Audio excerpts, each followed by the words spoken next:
Good morning guys. Morning feeding tayo ng ating mga alaga. Yan yung mga alaga natin, gutom na sila.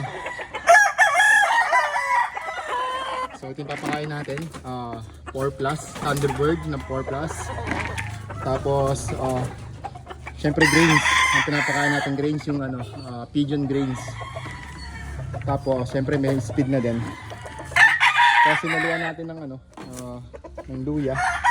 Ito yung tinatasan ng luya. So para iwas din sa sobrang init, makaiwas sa sipon. So good morning sa lahat. Pakita lang natin sila.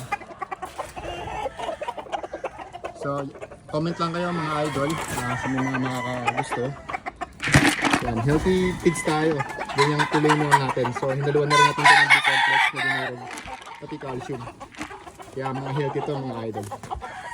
So good morning. Tara, pakain tayo. Ngayong umaga ng Huwebes. Good morning sa lahat. Please don't forget to subscribe.